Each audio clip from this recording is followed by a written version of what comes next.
அவரோட சைட்லேருந்து பார்த்தோன்னா, ஒரு கேஸ்க்கு ஒரு மனுஷன் அலையிறப்போவே அவருக்கு வந்து அது அந்த பாதி ஆயுள் முடிஞ்ச மாதிரி அவங்க ரொம்ப மென்டலி டவுன் ஆயிடுறாங்க. ஸோ 9 கேஸ் அப்படிங்கிறப்போ அவரு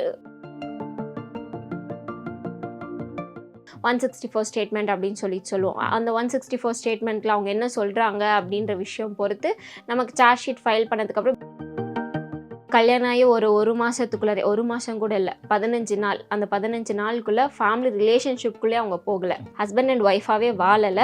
பட் அவங்க மெயின்டெனன்ஸ் கேட்டு ஒரு 20 லட்ச ரூபா கேட்டு கேஸ் போட்டிருக்காங்க. லவ் லைஃப்ல இருக்கப்போ தனித்தனியா இருக்காங்க. Long distance relationship. ஸோ தெரியறதில்ல. ஒண்ணா இருக்கிறப்போ எல்லா பழக்க வழக்கங்கள்ல இருந்து எல்லாத்துலயும் மாற்றம் தெரியறப்போ அதாவது மியூச்சுவல் டிவோர்ஸுமே போடலாம். மியூச்சுவல் டிவோர்ஸ் போட்டோம்னா நமக்கு அதுதான் கிரேஸ் டைமோட சேர்ந்து 6 மந்த் ஃபர்ஸ்ட் பெட்டிஷன் போடுவோம். அதுக்கப்புறம் கேஸ் முடிகிறப்போ ஒரு டைம் வரும். பட் கான்ஜுகல் ரைட்ஸ் மோஸ்ட்லி பெண்கள் எல்லாருமே கேட்குறது என்னன்னா கான்ஜுகல் ரைட்ஸ் கேட்பாங்க. அதுக்கப்புறம் மெயின்டெனன்ஸும் டிவிசியும் போடுவாங்க, டொமஸ்டிக் வயலன்ஸும் போடுவாங்க. ஓகேங்களா? அப்போதான் என்னன்னா அதாவது ஒய்ஃப் வந்து சர்ஜன் டாக்டர், ஹஸ்பண்ட் வந்து பிஸ்னஸ் பண்ணிட்டு இருந்தார், லாஸ் ஆயிடுச்சு. அவங்க 2 பேருமே ஆல்மோஸ்ட் 45 இயர்ஸ் ஒன்றா இருந்துட்டு இப்போ 63 ஏஜ்ல வந்து டிவோர்ஸ்க்கு வந்து நின்றுருந்தாங்க. ஸோ அவங்களுக்கு என்னன்னா குழந்தை ஐவி மூலியமா தான் குழந்தையும் பிறந்திருக்கு. அது அம்மா கஸ்டடியில் தான் இருக்கு. ஹஸ்பண்டுக்கு சோர்ஸ் இல்லை அப்படிங்கறனால மந்த்லி 20,000 ஒய்ஃபை கொடுக்க சொல்லி கோர்ட் ஆர்டர் போட்டிருக்கு.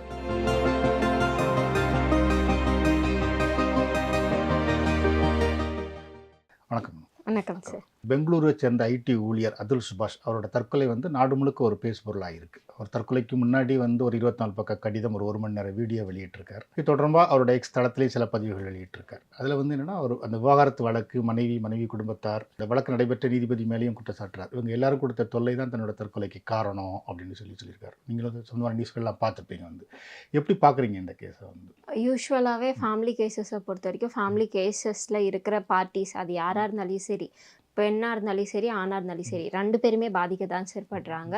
அதில் என்னென்னா அவங்க பாதிக்கப்படுறதும் அந்த விஷயத்தை விட அந்த என்விரான்மெண்ட் அப்படின்னு ஒரு விஷயம் சொல்லுவோம். அந்த என்விரான்மெண்ட்டில் அவங்களுடைய மென்டலி அவங்க டோட்டலாகவே டிப்ரெஸ்ட் ஆகிடுறாங்க. மோஸ்ட்லி வந்துட்டு போகிறச்ச அது அந்த கோர்ட் ஹியரிங் அந்த டைமில் என்ன ஆகுதுன்னா அவங்க ரொம்ப மென்டலி டிஸ்டர்ப்ட் ஆகி அவங்க ரொம்ப லோ ஸ்டேஜ்க்கு வந்துடுறாங்க. ஸோ எப்படியாவது எனக்கு இந்த கேஸ் முடிஞ்சால் போதுன்னு ஒரு சிலர் இருக்காங்க. ஈவன் தோ நம்ம சுபாஷோட கேஸ்லையுமே நம்ம பார்த்தோன்னா அவர் எனக்கு ஒரு கேஸ் முடிஞ்சால் இன்னொரு கேஸ் போட்டு இழுக்கடிச்சிட்டே தான் இருக்காங்க. எனக்கு எந்த கேஸ்லயும் ரெமெடி கிடைக்க மாட்டேங்குது, நான் சம்பாதிக்கிறதெல்லாம் எனக்கு இப்படியே போகுது அப்படிங்கிறது. 9 கேஸ் அவர் மேல போட்டுருக்காரு. பட் ஆனா என்னன்னா அவரோட சைட்ல இருந்து பார்த்தோம்னா, ஏன்னா ஒரு கேஸ்க்கு ஒரு மனுஷன் அலையிறப்போவே அவருக்கு வந்து அது அந்த பாதி ஆயுள் முடிஞ்ச மாதிரி அவங்க ரொம்ப மென்டலி டவுன் ஆயிடுறாங்க. ஸோ 9 கேஸ் அப்படிங்கிறப்போ அவர் ஆப்வியஸாக மென்டலி ரொம்ப ஸ்ட்ரெஸ்டாக தான் இருந்திருப்பார். அதுவும் நம்ம இல்லைன்னு சொல்ல முடியாது. பட் அது அவங்களுடைய ஒய்ஃப் சைடு நிகிதா சைட்லேருந்து அதை டினை பண்ணிட்டு இருக்காங்க. இல்லை நாங்கள் ஒரு கேஸ் தான் போட்டோம் அப்படின்னு சொல்லிட்டு இருக்காங்க.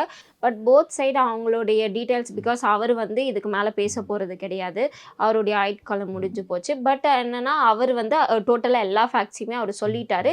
ஈவன் தோ இவங்க அதை அப்போஸ் பண்ணாலையுமே அது எல்லாமே ரெக்கார்டட் எவிடன்ஸாக கோர்ட்டில் இருந்துட்டு தான் இருக்கும். கேஸ் போட்டிருந்தாங்கன்னா ஆப்வியஸாக கோர்ட்டில் இருக்கும். ஸோ அந்த டீட்டெயில்ஸ் எல்லாமே நம்ம எடுத்தோம் அப்படின்னா அது நமக்கு தெரிய வரதான் போகுது.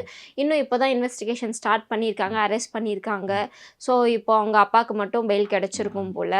ஸோ இது அந்த மாதிரி போயிட்டுருக்கனால போக போக எல்லா சைட்லேருந்து அவங்க சைட்லேருந்து ஸ்டேட்மெண்ட் எல்லாமே கொடுப்பாங்க. 164 ஸ்டேட்மெண்ட் அப்படின்னு சொல்லுவோம். அந்த 164 ஸ்டேட்மெண்ட்டில் அவங்க என்ன சொல்கிறாங்க அப்படின்ற விஷயம் பொறுத்து நமக்கு சார்ஜ் ஷீட் ஃபைல் பண்ணதுக்கப்புறம், பிகாஸ் இது கொஞ்சம் கான்ட்ரவர்சியாக போயிட்டுருக்கனால சீக்கிரமே நமக்கு சார்ஜ் ஷீட் ஃபைல் பண்ணிடுவாங்க. ஸோ ஃபைல் பண்ணிட்டாங்கன்னா ஆல்மோஸ்ட் நமக்கு இந்த கேஸ்னுடைய டோட்டல் டீட்டெயிலும் தெரிய வந்துடும். பொதுவாக பார்த்தீங்கன்னா குடும்ப வன்முறைகளில் வந்து பெண்கள் தான் அதிகம் பாதிக்கப்படுறாங்க அப்படிங்கிறதா பொதுவான ஒரு அபிப்பிராயமாக இருக்குது. சட்டங்களும் வந்து பெண்களுக்கு பாதுகாப்பானதாக உருவாக்கப்பட்டிருக்கு. ஆனால் இந்த அதுல் சுபாஷ் கேஸ்க்கு பிறகு பார்த்தீங்கன்னா வந்து குடும்ப வன்முறையில் அதிகம் ஆண்களும் பாதிக்கப்படுறாங்க அப்படின்ற ஒரு குரல் எழுந்திருக்கு. வந்து இது எப்படி பார்க்குறீங்க?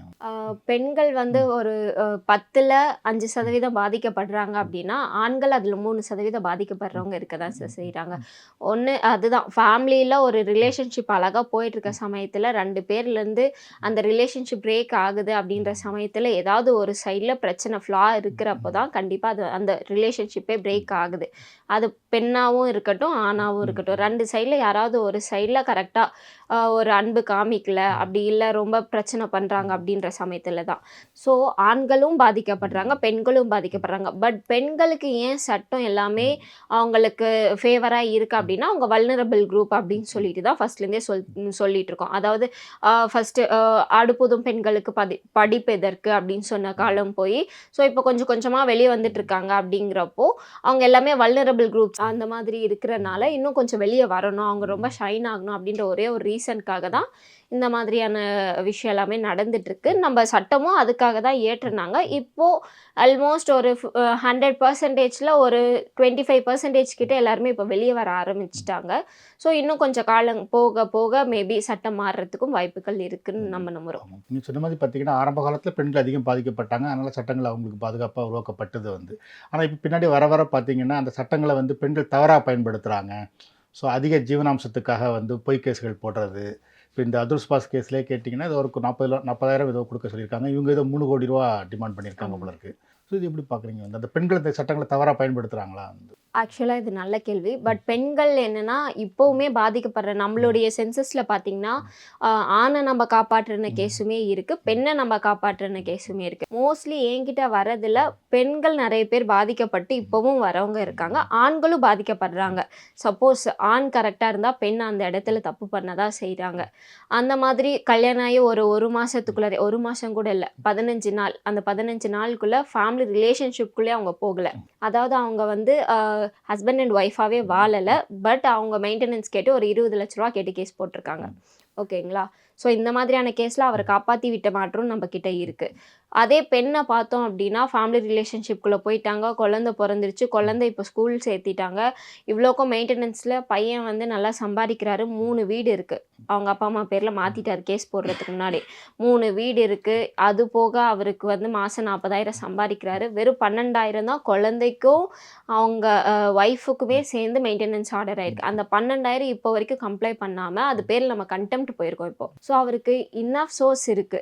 அவர் நினைச்சாருன்னா 12,000 ஒரு அமௌண்ட்டே கிடையாது. ரெண்டல வாங்கி கூட அவர் குடுத்துட்டு போயிரலாம். பட் அந்த ஈகோ அப்படிங்கிற ஒரு விஷயம் என்னதான் ஒய்ஃப் இல்லனாலும் அந்த குழந்தை அப்படிங்கிறது வந்து அவரோட குழந்தை தான். அவர் படிக்க வைக்க கடமைப்பட்டவரு தான். ஸோ அந்த குழந்தைக்கு அமௌண்ட் குடுக்கல. கோர்ட் ஆர்டர் போட்டுட்டு இப்ப நம்ம கன்டெம்ப்ட் நோட்டீஸ் அனுப்பிச்சுட்டோம். கன்டெம்ப்ட் நோட்டீஸ் அனுப்பிச்சதுக்கப்புறம் அவர் என்ன பண்றாருன்னா, வெறும் ரூ. 101 அனுப்பிச்சுட்டு என் குழந்தை படிப்பு செலவுக்கு அனுப்பிச்சுட்டேன் அப்படின்னு சொல்லிட்டு கீழ ஜிபேல நோட்ஸ் போடுறாரு. ஸோ இந்த மாதிரி எல்லாமே இருக்கு. ஸோ ஆண்கள் சைடும் தப்பு இருக்கு, பெண்கள் சைடும் தப்பு இருக்கு சார். 2 பேருமே பட் பாதிக்கப்படுறது போத் சைடுல கொஞ்சம் ஆண்கள் சைடும் இப்போ இன்க்ரீஸ் ஆக ஆரம்பிச்சிருக்கு. இத ஒட்டி வந்து ஏகம் அறக்கட்டளைன்னு சொல்லி ஒரு அறக்கட்டளை வந்து அறிக்கை ஒண்ணு வெளியிட்டிருக்காங்க. ஓகே. அதுல என்ன சொல்றாங்கன்னா வந்து, அவங்க ஒரு 517 தற்கொலை கேஸுகள எடுத்ததுல 235 வந்து ஆண்கள் மன உளைச்சலால இறந்திருக்காங்க அப்படின்னு சொல்றாங்க வந்து. அதே மாரி அந்த தேசிய குற்ற ஆவண காப்பகத்தோட தரவுகள் இருக்குல்ல, ஆமா. அதன் அடிப்படையில 2022 தரவுகள பார்க்கும்போது, பெண்களை விட ஆண்கள் அதிகமா தற்கொலை பண்ணியிருக்காங்க அப்படின்னு ஒரு விவரமும் சொல்றாங்க வந்து. ஸோ நீங்க கோர்ட்ல தொடர்ந்து பார்த்துட்டு இருப்பீங்க வந்து, என்ன விதமான விஷயத்துக்காக அதிகமா விவாகரத்துக்கு வராங்க? அந்த விவாகரத்து வழக்குக்கு பிறகு என்ன நடக்குது வந்து? விவாகரத்து அப்படிங்கிறது மேஜரா வரதே சந்தேகத்தினால அதிகமா வருது சார். அதாவது எனக்கு ட்ரஸ்ட் அங்க பிரேக் ஆகுது. என் ஒய்ஃப் பேர்ல, இல்ல என் ஹஸ்பண்ட் பேர்ல அவங்களுடைய நடத்தையில நான் சந்தேகப்படுறேன் அப்படிங்கிற விஷயம் 90% அதனால வருது. 90% அதுக்கு மேற்பட்டு இருக்கிறது எல்லாமே என்னன்னா, அவங்க அப்பா, அம்மா. அதாவது பையன் சைடுல இருக்க அப்பா, அம்மா, இல்ல பொண்ணு சைடுல இருக்க அப்பா, அம்மா 2 பேர்ல யாராவது ஒருத்தங்க ஃபேமிலின்ட்டு ஆயிட்டாங்கன்னா, ஹஸ்பண்ட் அண்ட் ஒய்ஃப் அவங்கள தனியா விட்டுறணும். பட் அந்த மாதிரி இப்போ ஃபாலோ பண்றாங்களான்னா, அது ரொம்ப குறைஞ்சிட்டு வருது. என் அப்பா, அம்மா சொல்றத நான் கேட்குறேன். உங்க அப்பா, அம்மா சொல்றத நீங்க கேளுங்க. ஏன்னா, நான் சின்ன வயசுலேருந்து ஒரு 25, 30 வயசு வரைக்கும் நான் அவங்களுடைய பேச்ச கேட்டு தான் வளர்ந்துருக்கேன். ஸோ, அவங்க எனக்கு நல்லது தான் சொல்லுவாங்கன்னு சொல்லிட்டு, அடுத்த தேர்ட் பார்ட்டி மேரேஜ் லைஃப் அப்படிங்கிறது வரப்போ, பேரண்ட்ஸ் பொறுத்தவரைக்கும் தேர்ட் பார்ட்டி தான். அவங்களுடைய ஹிண்ட்ரன்ஸ உள்ளார கொண்டு வரப்போ, அந்த ரிலேஷன்ஷிப் பிரேக் ஆகுது. அதையும் நம்ம பார்க்குறோம். வந்து லவ் மேரேஜா இருந்தாலுமே அவங்க எல்லாமே தெரிஞ்சு, லவ் பண்ணி, ஒரு பல வருஷம் ரிலேஷன்ஷிப்ல இருந்து மேரேஜ் பண்ணி 3 நாள்ல டிவோர்ஸ் வந்த கேஸ் எல்லாம் பார்த்துருக்கோம். ஏன்னா, அவங்க லவ் லைஃப்ல இருக்கப்போ தனித்தனியா இருக்காங்க. Long distance relationship. ஸோ தெரியறதில்ல. ஒண்ணா இருக்கிறப்போ அவங்களுடைய எல்லா பழக்கவழக்கங்கள்லேருந்து எல்லாத்துலயும் மாற்றம் தெரியறப்போ, நான் லவ் பண்ணது இவரு இல்ல. ஸோ இந்த மாதிரி ஒரு பெர்சன் இல்லங்கிறனால உடனே அப்படியே டிவோர்ஸ்க்கு வந்து நிக்கிறாங்க. இப்போ டிவோர்ஸ் கேஸஸ் ரொம்ப சென்சஸ் இன்க்ரீஸ் ஆயிட்டு இருக்கு. இந்த கேஸ ஒட்டி வந்து சில விவாதங்கள்ல வருது வந்து, அதாவது கணவர் மனைவிக்குள்ள ஒரு சின்ன மனஸ்தாபம். அதனால வந்து ஒரு விவாகரத்து வழக்குக்காக வரும்போது, வழக்கறிஞர்கள் அதை இன்னும் சிக்கலாக்கிடுறாங்க. அந்த கேஸ ஸ்ட்ராங் பண்றதுக்காக வந்து நெறைய காரணங்களை அதில் உருவாக்கிறாங்க. அதனால இன்னும் அவங்களுக்குள்ள உறவு அதிக சிக்கலாயிருது அப்படின்னு ஒண்ணு சொல்றாங்க. இன்னொன்னு சொல்றாங்க, சில வழக்கறிஞர்கள் வந்து ஒரு டெம்ப்ளேட் வச்சிருக்காங்க. ஒரு பொதுவா விவாகரத்து வழக்குக்குன்னு ஒரு டெம்ப்ளேட் வச்சிருக்காங்க. இவங்க ப்ராப்ளம் என்னவா இருந்தாலும் சரி, அந்த டெம்ப்ளேட்டுக்குள்ள போட்டு அத முடக்கிடுறாங்க. அதனால அந்த சிஸ்டத்துக்குள்ள போய் இவங்க மாட்டிக்கிட்டு இன்னும் அது சிக்கலாகுது அப்படின்னு சொல்றாங்க. நீங்க ஒரு வழக்கறிஞர் அடிப்படையில இத எப்படி பார்க்குறீங்க? நெறைய கேஸஸ்ல இத நாங்களும் யூசுவலா கேள்விப்படுற ஒரு விஷயம் தான். சரி, நாங்க ஆப்போசிட் கவுன்சிலா இருக்கப்போ ஜெனரலா இப்படி ஒரு விஷயமே நடக்கல. பட் இதெல்லாமே போட்டிருக்காங்க. இத பார்த்து எனக்கு மன உளைச்சல் அதிகமாகுது அப்படின்னு சொல்லிட்டு நெறைய பேர் வந்து நிக்கிறவங்க இருக்க தான் செய்றாங்க. பட் பேசிக் அட்வைஸ் என்னன்னா, ஒரு அட்வொகேட் கிட்ட நீங்க போறீங்க. உங்களுக்கு ரெமெடி வேணும்னா, உங்களுக்கு என்ன ரெமெடி வேணும்ன்றத ஃபர்ஸ்ட் நீங்க ஃபிக்ஸ் பண்ணிக்கணும். ஃபிக்ஸ் பண்ணிட்டு அவங்க என்ன அட்வைஸ் பண்ணாலையும் ஜஸ்ட் நீங்க என்னன்னா, அவங்கள உங்களுக்காக நீங்க முன்னாடி நிறுத்துறீங்க. உங்கள ரெப்ரசன்ட் பண்றதுக்காக அவங்க வராங்க. ஃபேமிலி கோர்ட்ட பொறுத்த வரைக்குமே ஃபர்ஸ்ட் திங் என்னன்னா, ஹஸ்பண்ட் அண்ட் ஒய்ஃப் தான். பார்ட்டி இன் பெர்சனா தான் அட்வொகேட் கேஸ நடத்த போறோம். ஓகேங்களா? அது பொறுத்த வரைக்கும் ஃபேமிலி கோர்ட்ல எழுதப்பட்ட ஒரு விதி. அதாவது ஹஸ்பண்ட் அண்ட் ஒய்ஃப் அவங்களுடைய பர்சனல் ப்ராப்ளம். அட்வொகேட்ஸ் ஜஸ்ட் என்னன்னா, இந்த லீகல் டெர்ம்ஸ் எல்லாம் சொல்றதுக்கு நாங்க அவங்களுக்கு ரெப்ரசன்ட் பண்ற ஒரு கைடன்ஸ் குடுக்குறோம். அவ்வளோதானே தவிர, உங்களுக்குள்ள என்ன நடந்ததுன்னு உங்களுக்கு தான் தெரியும். உங்களுக்கு என்ன தீர்வு வேணும்ன்றதும் உங்களுக்கு தான் தெரியும். அப்படி நிஜமாலுமே உங்களுக்கு உங்கள மெயின்டெயின் பண்ணிக்கிறதுக்கு அங்க சோர்ஸ் கிடையாது. உங்கனால மெயின்டெயின் பண்ணிக்க முடியாது. இல்ல நான் சம்பாரிக்கல. இல்ல எனக்கு உடம்பு சரியில்ல. இல்ல நிஜமாலுமே அவரு எனக்கு க்ரூயாலிட்டி பண்ணாரு. மென்டல் க்ரூயாலிட்டி நாங்க அனுபவிச்சேன். இல்ல பிசிக்கல் க்ரூயாலிட்டி அனுபவிச்சேன். எனக்கு அதுக்கு எவிடன்ஸ் இருக்கு அப்படிங்கிறப்போ, உங்களுக்கு என்ன தீர்வு வேணுங்கிறது உங்களுக்கு தெரியும். அப்படி இல்ல அந்த அட்வொகேட்ஸ் உங்கள பிரைன் வாஷ் பண்றாங்க. இல்ல அவங்க சொல்றது எனக்கு சரிப்படல அப்படின்னா, நீங்க அந்த விஷயத்துலருந்து தாராளமா ஒரு ஃபேமிலி ரிலேஷன்ஷிப்குள்ள இருந்து வர முடியிறவங்க, அந்த அட்வொகேட் கிட்ட இருந்துட்டு வேற அட்வொகேட் கிட்ட போ முடியாதா? சிம்பிளான விஷயம். ஸோ, அதனால திங் என்னன்னா, நமக்கு என்ன தீர்வு வேணுன்றத நம்ம ஃபிக்ஸ் பண்ணணும். அந்த விஷயத்த அவங்க கிட்ட நம்ம ஜஸ்ட் ரெக்வெஸ்ட் பண்ணோம்னா, அதை எப்படி ஃபாலோ பண்ணணும் அப்படிங்கிறத அவங்க நமக்கு சஜெஸ்ட் பண்ணுவாங்க. பெரும்பாலான விஷயங்கள்ல இது மாரி என்ன அட்வைஸ் குடுக்கப்படுதுன்னா, இவ்வளோ ஸ்ட்ராங்கா நம்ம போட்டா தான் வந்து அந்த கேஸ் நம்மளுக்கு ஸ்ட்ராங்கா இருக்கும். இல்லன்னா இந்த ஜீவனாம்சம் கிடைக்கும் அப்படின்னு ஒரு அட்வைஸ் சொல்லப்படுது வந்து. ஸோ அப்படிதான் இருக்கா வந்து இல்லையா? எங்களுக்குள்ள பெரிய பிரச்சனை இல்ல, நாங்க பிரிஞ்சுக்க விரும்புறோம் அப்படின்னு சொன்னா அந்த கேஸ் சீக்கிரம் முடியாதா? அதுதான் சார். பிரிஞ்சுக்க விரும்புறோம் அப்படிங்கிறப்போ, நம்ம என்னன்னா டிவோர்ஸ் போடுவோம். ஓகேங்களா? அதாவது மியூச்சுவல் டிவோர்ஸுமே போடலாம். மியூச்சுவல் டிவோர்ஸ் போட்டோம்னா, நமக்கு அதுதான் கிரேஸ் டைமோட சேர்ந்து 6 மந்த் ஃபர்ஸ்ட் பெட்டிஷன் போடுவோம். அதுக்கப்புறம் கேஸ் முடியிறப்போ ஒரு டைம் வருவோம். இது வந்து மியூச்சுவல் டிவோர்ஸ்ல யூசுவலா நடக்கிறது. மோஸ்ட்லி பெண்கள் எல்லாருமே கேட்கறது என்னன்னா, கான்ஜுகல் ரைட்ஸ் கேட்பாங்க. கான்ஜுகல் ரைட்ஸ் கேட்டுட்டு, அதுக்கப்புறம் மெயின்டெனன்ஸும், டிவிசியும் போடுவாங்க. டொமஸ்டிக் வயலன்ஸும் போடுவாங்க. ஓகேங்களா? அப்போதான் என்னன்னா, நமக்கு மெயின்டெனன்ஸ் கிடைக்கும். அதாவது நம்ம டிவோர்ஸ் கேட்டுட்டோம்னா, மெயின்டெனன்ஸ் வாங்க முடியாது ஹஸ்பண்ட் சைட்ல இருந்து. அதனால எல்லாருமே கான்ஜுகல் ரைட்ஸ் போடுவாங்க. அதாவது எனக்கு வந்து என்னுடைய ஹஸ்பண்ட் கூட சேர்ந்து வாழ விருப்பம் தான். பட் அவர் இந்த மாரி எல்லாம் க்ரூயாலிட்டி பண்றாரு அப்படின்னு சொல்லிட்டு அவங்கள நம்ம டைரக்ட் பண்ண சொல்லி தான் கோர்ட்ட கேட்போம். ஓகேங்களா? ஸோ நமக்கு இப்போ ரிலீஃப் தான் பொண்ணுக்கு வேணும் அப்படின்னு முடிவு பண்ணிட்டாங்கன்னா, அவங்க டைரக்டா டிவோர்ஸ் கேட்டு மியூச்சுவல் அதாவது பொண்ணு டிவோர்ஸ் கேட்குறப்போ பையன் சைட்ல இருந்து இழுக்கடிக்கிற நிறைய கேஸுமே இருக்கு. நீ என்ன க்ரூயாலிட்டி பண்ணல. நீ வந்து எனக்கு நான் கேட்கறத நீ ஒத்து போகல. அதனால நீ கொஞ்ச நாள் அலைஞ்சிட்டு அப்புறம் டிவோர்ஸ் வாங்கிக்கோ அப்படின்னு சொல்ற ஹஸ்பண்டுமே நம்ம அதிகமா பார்க்குறோம். பொண்ணு மியூச்சுவல்க்கு வரப்போ பையன் மியூச்சுவல்க்கு வரதில்ல. மோஸ்ட்லி இது 2ம் சேர்ந்து வரப்போ ஈஸியா முடிஞ்சிரும் சார். ஸோ 2ம் சேர்ந்து வரப்போ மெயின்டெனன்ஸோ, டிவிசியோ வரப்போறது கிடையாது. ஸோ கான்ஜுகல் ரைட்ஸ்ன்னு ஒரு விஷயம் வரப்போ தான் எம்சியோ, டிவிசியோ வரும். இப்ப அப்துல் சுபாஷ் கேஸ்லயே வந்து கிட்டத்தட்ட ஒரு 2 வருஷத்துல 120 திருப்பு கோர்ட்டுக்கு அலைய வேண்டியிருந்ததுங்கிறது, அதுவும் பெங்களூர்ல இருந்து அங்க போக வேண்டியது இருந்ததுங்கிறார் வந்து. ஏன் இது வந்து நிறைய இவ்வளோ அலைய வேண்டியது இருக்கு அப்படின்னு? ஃபேமிலி கேஸஸை பொறுத்த வரைக்கும் நான் முன்னாடி சொன்ன மாதிரி தான்.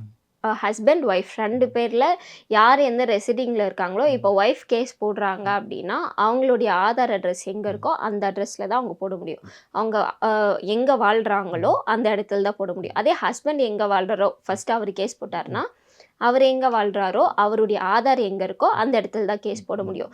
ஸோ அப்போ இன்னொரு பார்ட்டி இன்னொரு இடத்துக்கு ட்ராவல் பண்ணி ஆகணும். அப்படி அவர்னால முடியல அப்படின்ற பட்சத்தில் அவர் ட்ரான்ஸ்ஃபர் ஓபி போடலாம்.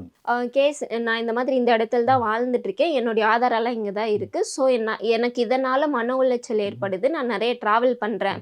ஸோ எனக்கு உடம்புமே ஒத்துழைக்கல. அதனால நீங்க ட்ரான்ஸ்ஃபர் போடுங்கன்னு சொல்லிட்டு ட்ரான்ஸ்ஃபர் ஓபி அவரு ஃபேமிலி கோர்ட்லயும் ஃபைல் பண்ணலாம். அப்படி இல்லைன்னா ஹைகோர்ட்டில் தாராளமாக ஃபைல் பண்ணலாம். ஃபைல் பண்ணி நிறைய கேஸஸ்க்கு ட்ரான்ஸ்ஃபர் கிடைச்ச கேஸஸுமே இருக்குது. முதல்ல சொன்ன மாதிரி தான் வந்து அந்த அப்துல் சுபாஷ் கடிதத்தில் இன்னொன்று சொல்கிறாரு வந்து, ஆண்கள் மீது சட்டப்பூர்வ படுகொலை நடக்குது அப்படிங்கிற மாதிரி அவர் சொல்கிறாரு. ஓகே. இதை ஏற்றுக்க முடியுமான்னு? ஆண்கள் மீது அப்படின்னு மட்டும் நம்ம பர்டிகுலராக சொல்ல முடியாது. ஜென்ரலாக என்னென்னா, ஒரு ஆர்டர் போடுறாங்க. அந்த ஆர்டரில் உங்களுக்கு விருப்பம் இல்லை அப்படின்னா, அப்பீல் நமக்கு ஒரு ஆப்ஷன் எப்பயுமே வந்து கொடுத்துட்டு தான் இருக்காங்க. ஸோ நமக்கு அதில் விருப்பம் இல்லைங்கிறப்போ தாராளமாக நம்ம ஹையர் கோர்ட் அப்பலேட் அத்தாரிட்டி நம்ம தாராளமாக அது ஃபேமிலி கோர்ட்டாக இருந்தாலுமே நம்ம அணுக முடியும். ஸோ இவர் தாராளமாக அணுகி இது அமௌண்ட் அதிகமாக இருக்குது, அவங்க சோர்ஸ் ஆஃப் இன்கம் இருக்குது அப்படின்னு சொல்லிட்டு அவர் டீட்டெயில் எல்லாமே கொடுக்கலாம். தாராளமாக கொடுத்தாங்கன்னா அக்செப்ட் பண்ணி தான் ஆகுவாங்க கோர்ட்டு. அதை ஒன்ஸ் வெரிஃபை பண்ணிவிட்டு அவங்களுடைய எக்ஸ்பென்ஸ், அதாவது எவ்வளோ எக்ஸ்பென்ஸ் கேட்டாலும் கொடுக்கணும்னு சொல்லிட்டு எந்த கோர்ட்டும் சொல்கிறது இல்லை. அவங்களுடைய பேசிக் நீட் மெயின்டெனன்ஸ் பொறுத்த வரைக்குமே என்னென்னா, even though husband and wife மட்டும் இல்லை, இப்போ எல்டர் பேரண்ட்ஸ் இருக்காங்கனாலையும் நம்ம இப்போ வளர்க்குறோம், குழந்தைங்க படிக்குது, நல்லா வேலைக்கு போகுது, நம்ம ரிட்டையர் ஆயிடுறோம், அதுக்கப்புறம் நமக்கு சோர்ஸ் ஆஃப் இன்கம் இல்லை அப்படிங்கிற சமயத்தில் நம்ம தாராளமாக என்னென்னா குழந்தைங்க மேலேயுமே மெயின்டெனன்ஸ் போடலாம், எம்சி போட்டு நம்ம அதுலேயுமே ஆர்டர் வாங்கலாம். அப்படி இருக்கிறப்போ பேசிக்கான ஒரு மெயின்டெனன்ஸ் அவங்க ஸ்லாப் கொடுப்பாங்க. அந்த ஸ்லாப் இல்லை, அவங்களுக்கு இது அதிகமாக இருக்குது, இல்லை அவங்க ஏர்ன் பண்ணுறாங்க அதை விட நான் கம்மியாக ஏர்ன் பண்ணுறேன், இல்லை ஒய்ஃப் ஏர்ன் பண்ணுறாங்க, நான் வந்து ஏர்னிங் கெப்பாசிட்டி கிடையாது அப்படிங்கிறப்போ ஹஸ்பண்டுமே எம்சி போட்டு வாங்கின கேசஸ் இருக்குது. அதாவது ஒய்ஃப் வந்து சர்ஜன் டாக்டர், ஹஸ்பண்ட் வந்து பிஸ்னஸ் பண்ணிட்டு இருந்தார், லாஸ் ஆகிடுச்சு. அவங்க 2 பேருமே ஆல்மோஸ்ட் 45 இயர்ஸ் ஒன்றா இருந்துட்டு இப்போ 63 ஏஜில் வந்து டிவோர்ஸ்க்கு வந்து நின்றுருந்தாங்க. ஸோ அவங்களுக்கு என்னென்னா குழந்தை ஐவி மூலியமாக தான் குழந்தையும் பிறந்திருக்கு, அது அம்மா கஸ்டடியில் தான் இருக்குது. ஹஸ்பண்டுக்கு சோர்ஸ் இல்லை அப்படிங்கிறனால மந்த்லி 20,000 ஒய்ஃபை கொடுக்க சொல்லி கோர்ட் ஆர்டர் போட்டிருக்கு. ஸோ ஹஸ்பண்டுமே வாங்குகிற மேட்டர்ஸும் இருக்குது, ஒய்ஃபுமே வாங்குகிற மேட்டர்ஸ் இருக்குது. பேசிக்காக நம்மளோட ஏர்னிங் கெப்பாசிட்டி, அதுக்கப்புறம் ஃபுட்டு, ஷெல்டரு, ஹோம் எல்லாமே இந்த பேசிக்கான நீட்ஸ் நமக்கு என்ன இருக்கோ அந்த நீட்ஸ் எல்லாத்தையும் வெரிஃபை பண்ணிவிட்டு அதுக்கு பேசிக்காக பர்சனுக்கு எவ்வளோ செலவாகும், நம்மளுடைய வாழ்வாதாரம்ன்றது ஒன்று பார்ப்பாங்க. பார்த்துட்டு இவங்க எந்த மாதிரியான ஒரு வாழ்க்கையை லீட் பண்ணுறாங்க, எந்த ஸ்லாபில் இருக்காங்க அப்படின்னு பார்த்துட்டு அதுக்கு தகுந்த மாதிரியான ஒரு அமௌண்ட்டை கால்குலேட் பண்ணி அவங்க ஏஜ் க்ரைட்டீரியாவை கால்குலேட் பண்ணி ஆர்டர் போடுவாங்க. பார்த்தீங்கன்னா இந்த அதுல் ஸ்பாஸ் கேஸில் வந்து அவங்க ஒய்ஃப் வந்து வேலைக்கு போய் சம்பாதிக்கிறதுக்கு தகுதியானவங்க தான், ஆனால் இந்த ஜீவனாம்சத்துக்காக அவங்க அந்த வேலையை விட்டுட்டாங்கிற மாதிரி சொல்லப்படுது. அது மாதிரி சிலர் சொல்கிறாங்க வந்து அந்த பெண்கள் வந்து சம்பாதிக்கிறதுக்கான தகுதியானவங்க, இல்லை அதுக்கான படிப்பு உள்ளவங்க, இல்லை அதுக்கான இப்போ வேலைக்கு போய்கிட்டு இருந்தவங்க கூட இந்த ஜீவனாம்சத்துக்காக வேலையை விட்டுறது அல்லது வேலைக்கு போகாமல் இருக்கிறாங்க அப்படின்னு சொல்லப்படுது. வந்து அது நீங்கள் கோர்ட்டில் நிறைய பார்த்துருப்பீங்க, உங்கள் அனுபவம் எப்படி? இது வந்து பெண்களுக்கு மட்டும் இல்லை, ஆண்களுமே இந்த மாதிரி பண்ணியிருக்காங்க. எனக்கு தெரிஞ்ச கேஸ்லே நான் முன்னாடி சொன்ன மாதிரி 12,000 எம்சி ஆர்டர் ஆச்சுன்னு சொன்ன கேஸில் அவர் வேலைக்கு போயிட்டு இருந்தவர் மெயின்டெனன்ஸ் கொடுக்கணுன்றதுக்காகவே வேலையை விட்டுட்டார்.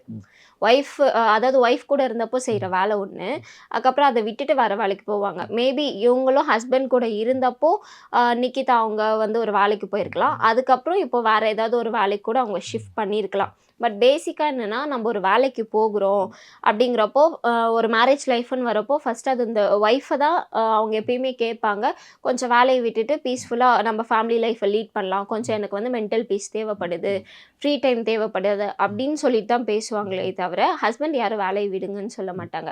ஸோ அப்படி பெண்கள் வேலையை விடுறப்போ என்ன ஆகுதுன்னா அவங்க மென்டலி ஓகே இதுதான் ஃபேமிலி அப்படின்ற ஒரு சுச்சுவேஷனில் வந்துட்டு அவங்களுக்கு அந்த டைம் டியூரேஷன் அந்த கேப் விழுந்துருது. அதை திரும்ப அவங்கனால கெயின் பண்ணி அந்த வேலைக்கு போக முடியுமான்னு சொல்லி கேட்டாலோ, இல்லை எக்ஸ்பீரியன்ஸ் சர்டிஃபிகேட் மற்ற க்ரைட்டீரியாஸ் எல்லாம் இருக்குது அதை அவங்க ஃபுல்ஃபில் பண்ண முடியுமான்னு கேட்டாலோ அது அங்கே கேள்விக்குறியாக இருக்குது. இல்லை அவங்க ஃபஸ்ட்டில் இருந்தால் வேலைக்கு போயிட்டுருக்காங்க, ஏர்னிங் கெப்பாசிட்டி இருக்குது அப்படின்னா நம்ம இனஃப் எவிடன்ஸை ப்ரொடியூஸ் பண்ணோன்னா கோர்ட் கண்டிப்பாக சிங்கிள் பர்சனாக இருந்தாங்க, அவங்க இனஃபாக சம்பாதிக்கிறாங்கன்னா எந்த ஒரு இதுலேயும் ஆர்டர் போடுறது இல்லை. அப்படி இல்லை அப்படியே தவறி போட்டுட்டாங்க பை மிஸ்டேக்னாலையும் நம்ம அப்பீல் போகலாம். அப்பீல் போனோன்னா அதை கேன்சல் பண்ண கேசஸ் எல்லாம் அதிகமாக இருக்குது. இந்த சேவ் ஃபார் மென் அப்படின்னு ஒரு அமைப்பு இருக்குது. அவங்க என்ன சொல்கிறாங்க அப்படின்னா, இப்போ நம்ம சொன்ன மாதிரி பெண்களுக்கு நிறைய பாதுகாப்பு சட்டங்கள் நிறைய பாதுகாப்பு இருக்குது, அது மாதிரி ஆண்களுக்கும் இனிமேல் பாதுகாப்புகள் வழங்கப்படணும், சட்டங்கள் மாற்றப்படணும் அப்படின்னு சொல்கிறாங்க. வந்து ஸோ சட்டங்கள் மாற்றப்படணுமா, இல்லை ஏற்கனவே சட்டங்களில் ஆண்களுக்கு பாதுகாப்பு அளிக்கிறது மாதிரி விஷயங்கள் இருக்கா?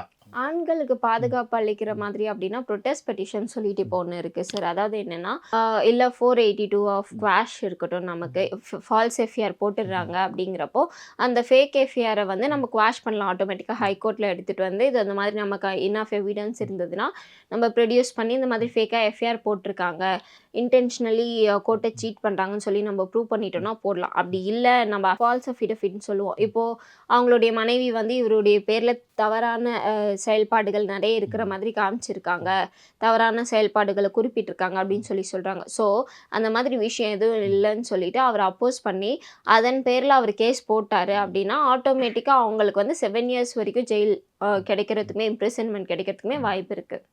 ஸோ ஆண்களுக்கும் இருக்குது, பட் நிறைய இருக்கான்னு கேட்டால் பெண்களுக்கு இருக்க அளவுக்கு வைடராக இருக்கான்னு கேட்டால் அந்த அளவுக்கு இல்லை, பட் ஆண்களுக்கும் இருக்குது. ரேஷியோவை பார்த்தோம் அப்படின்னா பெண்கள் ஆண்கள் இருவருமே எங்கே பாதிக்கப்படுறாங்களோ அவங்களுக்கான ரெமிடிஸ் கண்டிப்பாக கிடைக்கணும் சார். பட் கிடைக்குதான்னு கேட்டோம்னா, நம்ம நெறைய கேஸஸ்ல வாங்கி குடுத்துட்டு தான் இருக்கோம். ஈவன் தோ ஆண்களுக்கு ஏர்னிங் கெப்பாசிட்டி இல்லன்னா, அவங்களுக்கும் நம்ம வாங்கி மெயின்டனன்ஸ் வாங்கி குடுத்துட்டு தான் இருக்கோம். பெண்களுக்கும் வாங்கி குடுத்துட்டு தான் இருக்கோம். பட் அத வந்து இவங்க ப்ராப்பரா ஃபாலோ பண்ணி, எனக்கு இதுதான் ரெமெடி வேணும். எனக்கு இது மட்டும் கிடைச்சா போதும் அப்படின்ற ஒரு ஆசையில நின்டாங்கன்னா பரவால்ல. ஒரு பேசிக் மெயின்டனன்ஸ் யாருக்காவது வந்ததுன்னா, அதிலிருந்து அதிகமா தான் அதுக்கப்புறம் அவங்க டிமாண்ட் பண்ண ஆரம்பிக்கிறாங்க.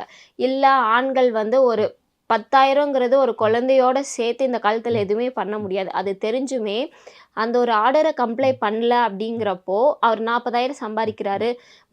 ஒரு 3 வீடு வாடகை வருதுங்கிறப்போ, அவர் ஈஸியா அவருடைய குழந்தைக்கு குடுத்துட்டு போகலாம். ஸோ இந்த மாதிரி ஆண்கள் சைட்லயும் தப்பு இருக்கு. பெண்கள் சைட்லயும் அதிக தப்பு இருக்கு. ஸோ இந்த 2 பேரும் ஒத்துழைச்சு வாழ்ந்தாங்கன்னா, டிவோர்ஸ் கேஸஸே ஃபர்ஸ்ட் ரேஷியோ குறையும். ஸோ அப்படி இல்ல அப்படிங்கிறப்போ 2 பேருமே ஆர்டர்ஸ கம்ப்ளை பண்ணாலே மோர் ஓவர் இது வந்து கொஞ்சம் மியூச்சுவலா போகும் சார். ஓகே. பொதுவா இந்த மாதிரி விவாகரத்துக்காக நீதிமன்றத்துக்கு இல்ல வழக்குக்கு வர்றவங்களுக்கு வந்து நீங்க சொல்ற அட்வைஸ் என்ன? பேசிக்கா என்னன்னா சார், விவாகரத்து வேணும் அப்படின்னு முடிவு பண்ணிட்டா, நம்ம விவாகரத்து டைரக்ட்டா அப்ளை பண்ணிட்டு போயிடலாம். விவாகரத்திலே என்னன்னா 13+2ன்னு சொல்லுவோம். மியூச்சுவல் டிவோர்ஸ் அப்படின்னு சொல்லுவோம். அந்த மியூச்சுவல் டிவோர்ஸ் போயிட்டாங்கன்னா 2 பேருக்குமே டைம் டியூரேஷன் ரொம்ப கம்மியா எடுக்கும். பட் யாருமே யார் சைட்லேருந்துமே ஆண்களா இருக்கட்டும், பெண்களா இருக்கட்டும் வேற எந்த ரெமிடியுமே தேட முடியாது. அவங்க மியூச்சுவலா ஒத்துக்கிட்டு தான் இந்த ரிலேஷன்ஷிப்லேருந்து பிரிய வராங்க. அப்படிங்கிறப்போ அந்த கிரேஸ் டைம் 6 மந்த் குடுத்து, அந்த விஷயத்த அவங்களுடைய ஃபேமிலி லைஃப்ப முடிச்சு விட்டுருவாங்க. ஸோ கஸ்டடி வேணும் அப்படின்னாலையும் அதிலே அந்த கண்டிஷன் போட்டுறணும். என்னுடைய குழந்தைய நான் வீக்லி இத்தனை டைம்ஸ் பார்க்கணும்.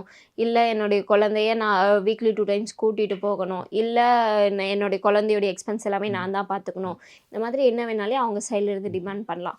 அப்படி இல்ல கஸ்டடிய பொறுத்தவரைக்கும், கஸ்டடி நமக்கு எப்படி வேணாலும் மாறும். ஓகேங்களா? யார்கிட்ட ஏர்னிங் கெப்பாசிட்டி அதிகமா இருக்கு, குழந்தைய வளர்க்குறதுக்கு யாருக்கு நிறைய உரிமை இருக்குன்னு பார்ப்பாங்க. பெண்களுக்கு மட்டும் எடுத்த உடனே கஸ்டடி பிளாங்கா குடுத்துருவாங்களா அப்படின்னு சொல்லி கேட்டா, அது சந்தேகக்குறி தான். ஏன்னா, குழந்தை யார் கூட இருந்தா சொஃபஸ்டிகேட்டடா இருக்கும். கொஞ்சம் நல்லா பார்த்துப்பாங்க. அவங்களுக்கு நல்ல எஜுகேஷன், ஃபுட்டு, ஷெல்டர் எல்லாமே கிடைக்குன்றத பார்ப்பாங்க. பார்த்துட்டு அந்த குழந்தை பெண் குழந்தையா இருக்கா அப்படின்னா, ஃபர்ஸ்ட்டு குழந்தையோடைய விருப்பத்தையும் கேட்பாங்க. நீ அப்பா கிட்ட போறியா, அம்மா கிட்ட போறியான்னு சொல்லிட்டு. ஸோ குழந்தையோடைய விருப்பமே அங்க மேஜரா எதிர்பார்க்கப்படும். இது வந்து கஸ்டடியில் இருக்க ஒரு விஷயம். அப்படி இல்ல நம்ம கான்ஜுகல் ரைட்ஸ் அப்படிங்கிற விஷயம் என்னன்னா, இல்ல நான் இந்த வாழ்க்கைய தொடரணும். ஆனா, எனக்கு என்னன்னா மெயின்டனன்ஸ் டிவோர்ஸும் வேணும். டிவிசியும் வேணும். டொமஸ்டிக் வயலன்ஸ் பண்றாங்க. ஸோ எனக்கு அதுலேருந்து ரைட்ஸ் வேணும் அப்படின்னு சொல்லி கேட்குறது கான்ஜுகல் ரைட்ஸ். இல்ல இது எதுவுமே கேட்காம கான்ஜுகல் ரைட்ஸ் மட்டும் என்னுடைய ஹஸ்பண்ட் சைட்ல இருந்து நான் பீஸ்ஃபுல்லா வாழணும். ஸோ அந்த வாழ்றதுக்கு எனக்கான ரெமெடிஸ் குடுங்க அப்படின்னு சொல்லி கேட்குறது வந்து கான்ஜுகல் ரைட்ஸ்குள்ள வந்துரும். அப்படி இல்ல டிவிசில நம்ம எதுக்கு கீழ போடலாம் அப்படின்னு சொல்லி கேட்டிங்கன்னா, டிவிசிய பொறுத்தவரைக்கும் செக்ஷன் 12 to 22 வரைக்கும் நம்ம சொல்லுவோம். அது என்னன்னா பேசிக்கா நம்ம இப்போ ஹஸ்பண்ட் வீட்ல இருக்கோம் அப்படின்னாலே, ஹஸ்பண்ட் வீட்ல இருந்துட்டே நம்ம மெயின்டனன்ஸ் கேட்கலாம். மந்த்லியோ கேட்கலாம். இல்ல ஃபுல் டைம் செட்டில்மெண்ட்டோ கேட்கலாம். ஏன்னா, எனக்கு அங்க மென்டல் க்ரியாலிட்டி கண்டிப்பா அங்க வந்து க்ரியாலிட்டி கிரவுண்ட் இருக்கணும். என்ன வந்து கொடுமைப்படுத்தியிருக்காங்க அப்படிங்கிற விஷயத்துல நம்ம ஆட்டோமேட்டிக்கா டிவிசி கேட்கலாம். ஸோ டிவிசிய பொறுத்தவரைக்கும் அவங்க அமௌண்ட் கண்டிப்பா குடுத்து தான் ஆகணும். பட் அது இனஃப் எவிடன்ஸ் இருக்கணும். அத நம்ம ப்ரொடியூஸ் பண்ணணும். ஒன்ஸ் உங்களுக்கு அட்வொகேட்டுக்கு அமௌண்ட் ஸ்பெண்ட் பண்றதுக்கு உங்களுக்கு அங்க அமௌண்ட் இல்ல, அந்த மாதிரி இருந்தது அப்படின்னா, புரொடெக்ஷன் ஆஃபீஸர்ன்னு சொல்லுவோம். Welfare officer. அவங்க கிட்ட நம்ம ஆட்டோமேட்டிக்கா கம்ப்ளைண்ட் குடுத்தோம்னா, அவங்களே நமக்காக ஒரு அட்வொகேட் வச்சு அவங்களே எல்லாத்தையுமே ரெப்ரசென்ட் பண்ணுவாங்க. இது டிவிசி ஜென்ரலா இருக்க விஷயம். அது போக எம்சிங்கிறது என்னன்னா, அது எல்டர்லி பீப்பிள்ஸா இருக்கட்டும், இல்ல ஹஸ்பண்ட் அண்ட் ஒய்ஃபா இருக்கட்டும், யாரா இருந்தாலும் யாருக்கு பேசிக் ஏர்னிங் கெப்பாசிட்டி இல்ல என்னுடைய பேசிக் நீட்ஸ ஃபுல்ஃபில் பண்ணிக்க முடியாது அப்படிங்கிறவங்க வந்து எம்சி போடலாம்.